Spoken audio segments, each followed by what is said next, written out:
The workers' clothes are hanging on the line. We tidied up a little bit in this corner. More workers' clothes hanging on the line. Little huts empty. The workers have gone. Some of the idiots watching the channel will already be jumping up and down with joy, thinking that I've been abandoned. But that's not the case. Captain Marvel had to leave us last Friday. His father-in-law had died 100 days, or just over 100 days before, and he was due to go to a religious ceremony which the Thais hold very deeply. They care about it very much. So he had to go to a place called Kampeng Pet, which is more than 200, possibly 300 miles away from us. Up until that time, he had been involved in tiling the bathrooms. He'd finished tiling one and had half tiled another. Because that was the next stage and needed to be completed before the rest of the builders could do anything, he effectively held them up. But up until the time he left us, the workers were all fully involved in decorating my house, which you can see. They put some plastic type wood on as decoration. I mentioned before I don't really care too much about decorating, but the place does look very smart, I think. Then it had been planned that my house would be finished in about 3 weeks, something like that. And they were then going to go to Kumpawapi. This is the village which has, or town, which has monkeys all over the place, and it's near the great Buerdang Lake. So their employment was secure, their prospects. Unfortunately, there was a family bust up, and all of a sudden their immediate employment following completion of my house had come to an end. Now you have to bear in mind that my builders are building my house, a very nice house, and they have zero prospects of ever living in such a house themselves. There's no social security system in Thailand. They are working away from their families, and they send money to their families. If they'd continued working for me, they would have had no employment after 3 weeks, and that would have caused hardship to the families and to their children in particular. So they have left me for 10 days. Fortunately for them, another interested builder, or a Farang who wants to build a house, had contacted them and was ready immediately to start work.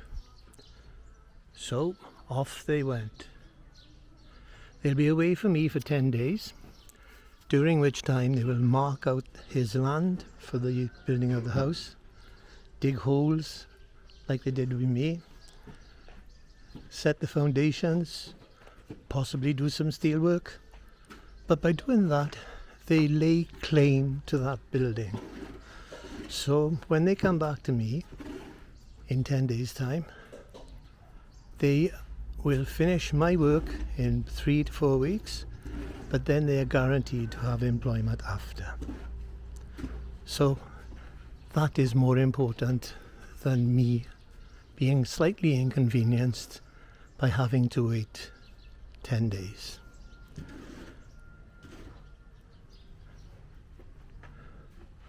Meanwhile, our other building project goes ahead, coming along quite nicely. Have a quick look. We knocked down a little bit at the back of the house, moved the roof a little bit, so as to allow access into the inside of the house. I won't go in there now. Floor's muddy and wet in there. Not muddy, concretey, cementy, call it what you like. A quick shifty through we will have a large window here. The toilet will be in the far corner. They're presently building the storage room. There will be ceilings. The building will be sealed, and we won't have rats and God knows what else getting in there. It's going to be quite a valuable little addition to the house. Now, I'm not going to give details of the cost of my house, because all that will do is cause the idiots to say I pay too much, or I should have done this, or I should have done that. But I'll give an approximate figure. My house is 187 square meters. Now, I pay by the meter, and anybody who doesn't understand why builders do it that way should sit down for several hours and work it out for themselves. I'm not a stupid person. I worked it out.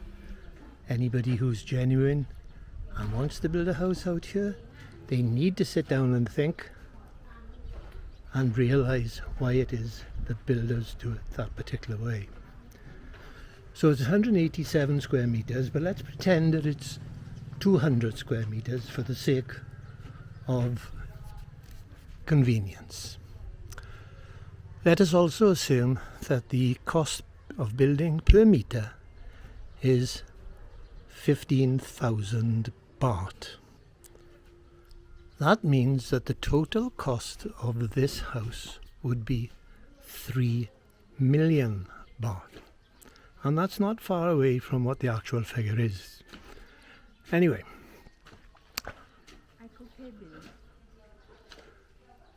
My wife is going to pay a bill, and still has no concept of video making. Anyway,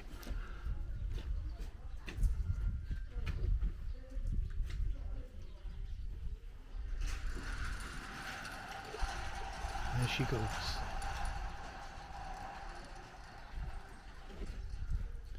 So it's £3 million for this.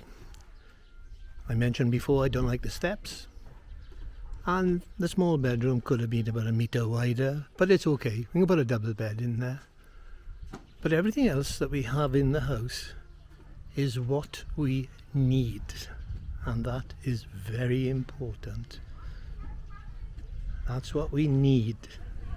We could live comfortably there without doing anything else, and going back to my hypothetical case, it would cost me 3 million baht. But for those of you who might have been involved in sales, insurance sales, or any sale, when you try to sell something to somebody, you try to convert their wants into needs. This house is what we need. But there are other things that we want. Because we have the land available, we want a Thai kitchen. And it's nice to have the Thai kitchen away from the main house. We need additional storage, and we're going to get it.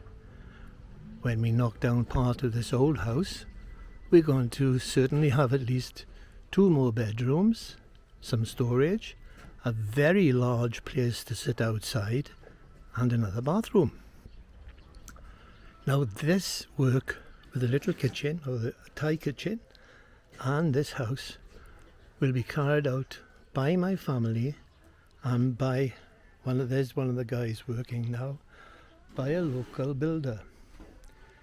It will not be built to the same standard as my big house, but nevertheless it is not jerry built, it is being built properly. The Thai kitchen area under that roof is 64 square meters. Now let's go back to the sum that I mentioned earlier.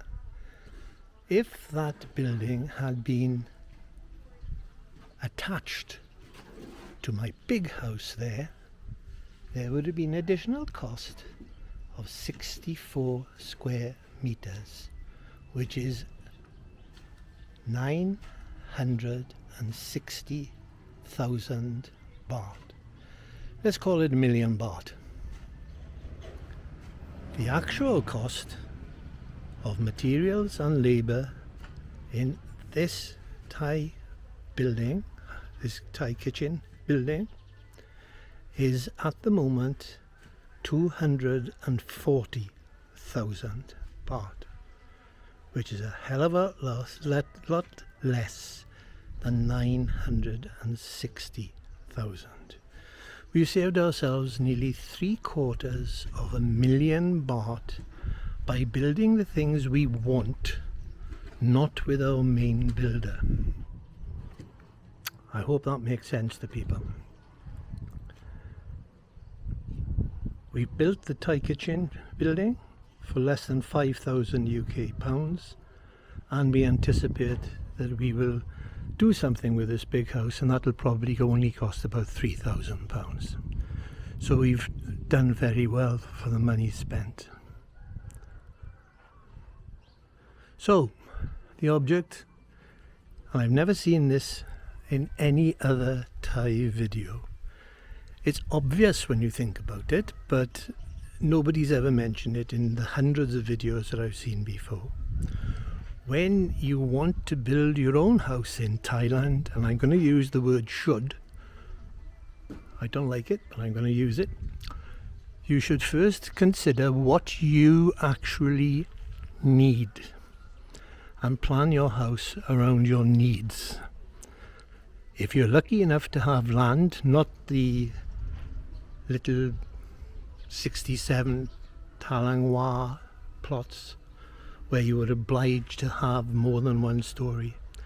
If you're lucky to have land about a rai like I have, then you can split the constituent parts of your property and do some of those parts a hell of a lot cheaper than if you relied on the main builder to do it.